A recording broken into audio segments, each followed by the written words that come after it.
Toshkent gumanitar fanlar universitetiga kelishim o'zi ajoyib bo'lgan.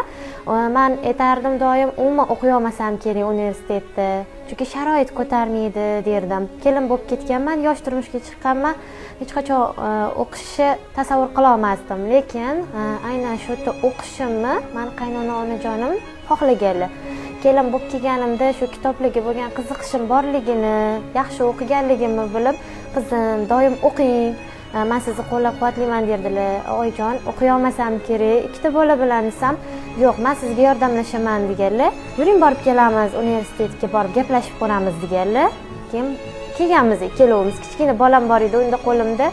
Biror marta o'ylab ham o'tirmaganlar, kontrakti bor ekan, pulini qanaqa to'laymiz. Voy, uy ishlari qolib ketadi, kelinsiz deb hech qachon o'ylamaganlar oyijon.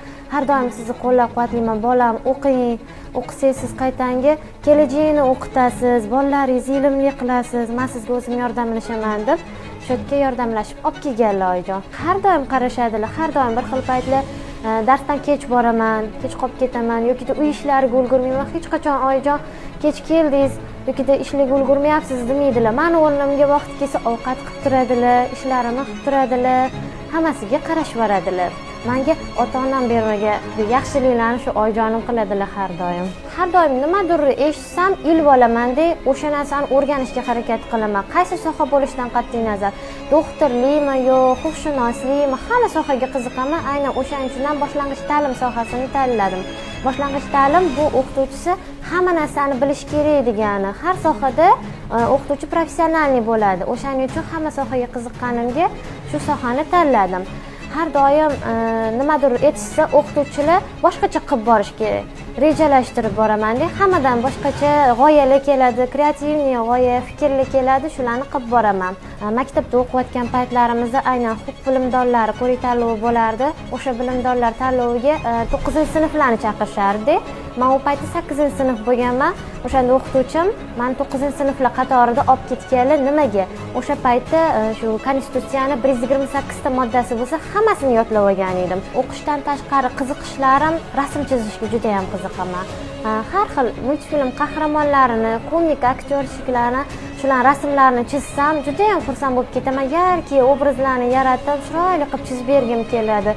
Ko'p rasmni chizaman. Maktabdagi paytimda ham aynan shu fan bo'yicha nima deydi, rasmni chizish kerak bo'lsa, o'qituvchilarimiz menga yetishardi, har doim chizib bergan, sani deb har doim faxri bo'lardim. Maktabda shu kiraverishda meni chizilgan rasmlarim turardi, doim faxrlanardim o'zimdan. Kelajakdagi rejalarim Toshkent gumanitar fanlar universitetini a'lo baholarga bitirib, biz uchun berilgan imkoniyatdan foydalanib magistraturaga kirmoqchiman.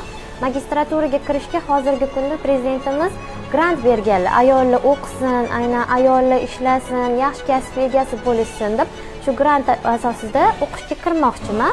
Uning uchun ingliz tilini, til bilish sertifikatini olishga ingliz tiliga qatnashib boshladim. Xudo xohlasa men baribir huquq faniga qiziqqanim uchun davlat organlarida o'zimni ko'raman. Doim davlat organlarida yoki vazirliklarda ishlashni xohlayman. Aynan shu ayollarning huquqlarini himoya qilib, ayollarga berilayotgan imkoniyatlarni yanada keng yoritib, shu ayol kishi ham shunaqa katta lavozimlarda ishlashi mumkinligini ko'rsatib bermoqchiman. Meni hayotdagi shiorim biron bir g'alabaga qiyinchiliksiz erishib bo'lmaydi.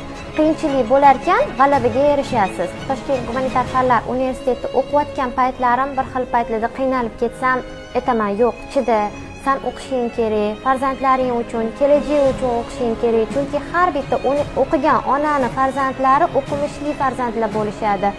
Ana o'shaning uchun ham onalar o'qimishli bo'lishi kerak. Axir biz kelajagini o'stiramiz, biz millatni tayanchi hisoblanamiz, biz millat tayanchimiz.